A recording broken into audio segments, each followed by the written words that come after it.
ಏನು ಬಾಸ್, ನಿನ್ನೆ ನೈಟಿಂದನೂ ಫೋನ್ ಮಾಡ್ತಾ ಇದ್ದೀನಿ, ನೀವು ಫೋನೇ ತೆಗಿಲಿಲ್ಲ. ರಾತ್ರಿಯಿಂದನಾ?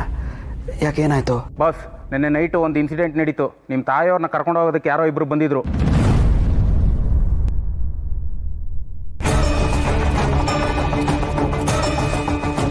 ಏನು ಹೇಳ್ತಾ ಇದ್ದೀವಿ ಪ್ರದೀಪ? ಅವ್ರನ್ನ ಹುಡ್ಕೊಂಡು ಯಾರು ಬರ್ತಾರೆ? ಬಂದವರು ನೋಡಕ್ಕೆ ಹೇಗಿದ್ರು? ಬಾಸ್, ಮುಖ ಸರಿಯಾಗಿ ಗುರ್ತು ಸಿಕ್ಲಿಲ್ಲ, ಮುಖಕ್ಕೆ ಮಾಸ್ಕ್ ಹಾಕೊಂಡು ಬಂದಿದ್ರು.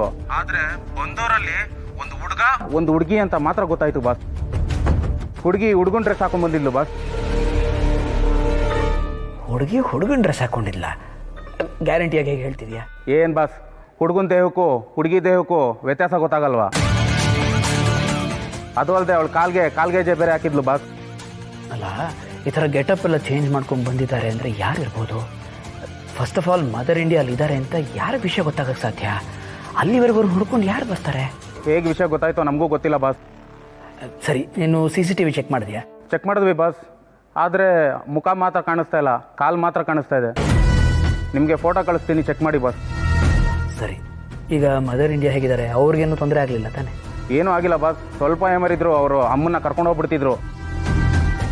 ನಾವು ತಕ್ಷಣ ಕುತ್ತಿಗೆಗೆ ಚಾಕು ಹಿಡಿದಿದ ತಕ್ಷಣ ಹೆದರ್ಕೊಂಡು ಓಡೋದ್ರು ಬಾಸ್. ಸರಿ, ನೀನು ಫೋಟೋ ಕಳಿಸು, ನಾನು ಚೆಕ್ ಮಾಡ್ತೀನಿ. ಸರಿ ಬಾಸ್.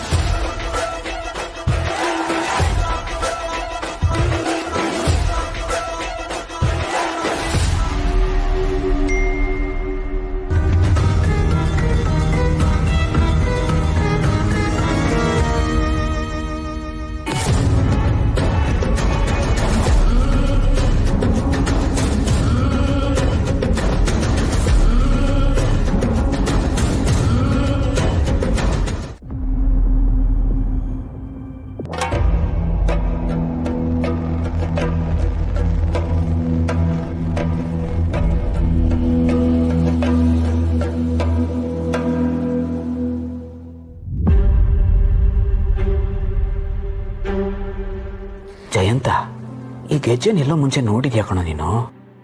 ಕಾಲ್ಗೆಜ್ಜೆ ಚಿನ್ನು ಮರೀತಾ?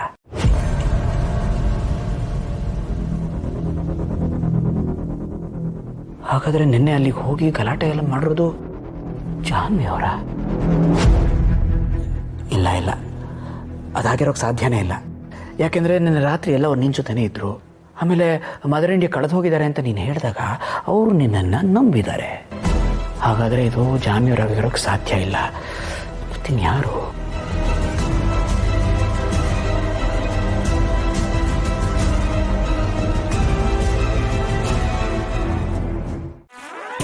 ಅವರು ನಿನ್ನ ಮೇಲೆ ಇಟ್ಟಿರೋ ನಂಬಿಕೆನ ಉಳಿಸ್ಕೊ, ಇಲ್ಲಾಂದ್ರೆ ನೀನು ಬೀದಿಗೆ ಬರ್ತೀಯಾ, ನಿನ್ನ ಸಂಸಾರನೂ ಬೀದಿಗೆ ಬರುತ್ತೆ.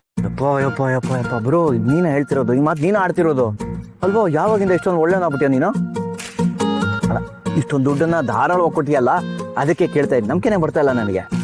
ನೋಡ, ತಪ್ಪು ನನ್ನಿಂದನೇ ಆಗಿರೋದಲ್ವಾ? ಪಾಪ ನೀನು ನನ್ನಿಂದ ತುಂಬ ನೋವು ಅನುಭವಿಸಿದ್ಯಾ, ಅದಕ್ಕೆ ನನ್ನ ತಪ್ಪು ನಾನೇ ಸರಿ ಮಾಡ್ಕೋಬೇಕಲ್ವಾ? ಅದಕ್ಕೆ ಈ ದುಡ್ಡನ್ನ ಕೊಡ್ತಾ ಇದ್ದೀನಿ. ಹಾಗಾದ್ರೆ ಧಾರಾಳವಾಗಿ ಏನು ಕೊಡ್ತಿಲ್ಲಪ್ಪ, ನಿಂಗೆ ಆದವಾಗ ವಾಪಸ್ ಕೊಡು. ವಾಪಸ್ ಕೊಡ್ಬೇಕಾ? ಅಶೀಶು, ನಿನ್ನ ಕೈಲಿ ಆಗಲ್ಲ ಅಂತ ನಂಗೆ ಚೆನ್ನಾಗಿ ಗೊತ್ತಪ್ಪ. ಅದಕ್ಕೆ ಆದ್ರೆ ಕೊಡು, ಇಲ್ದಿರೋ ಬಿಡು. Thank you bro, thank you so much. ನನ್ನ ಮರ್ಯಾದೆ ಉಳಿಸ್ತೆ.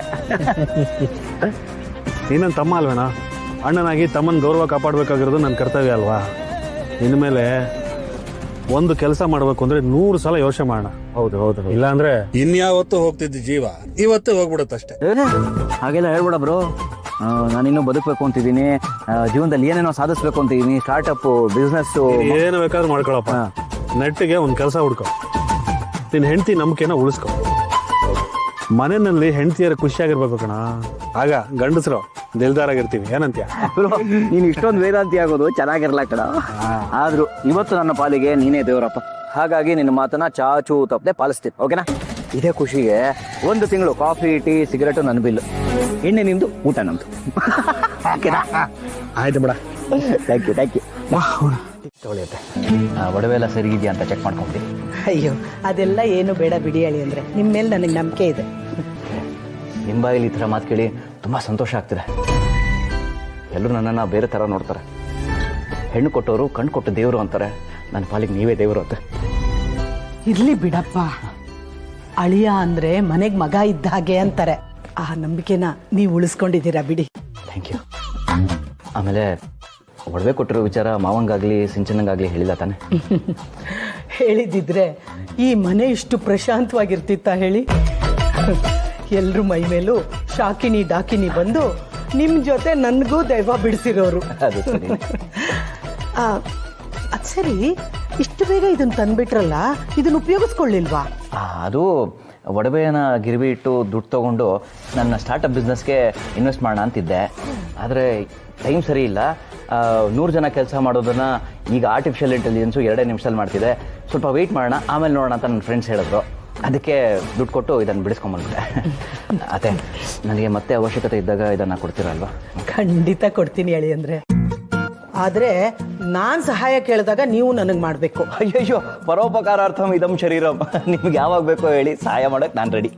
ನನ್ನ ಜೀವ ಬೇಕಾದ್ರೂ ಕೇಳಿ. ಹೇಳಿ ಅಂದರೆ ನನಗೆ ನಿಮ್ಮ ಜೀವ ಬೇಡ. ನನ್ನ ಮಗಳು ಸಿಂಚನನ ನೀವು ಚೆನ್ನಾಗಿ ನೋಡಿಕೊಂಡ್ರೆ ಅಷ್ಟೇ ಸಾಕು. ಅರೇ, ಏನು ಹೇಳ್ತಿದ್ದೀರತ್ತೆ? ಚೆನ್ನಾಗಿ ನೋಡ್ಕೋತೀನಿ.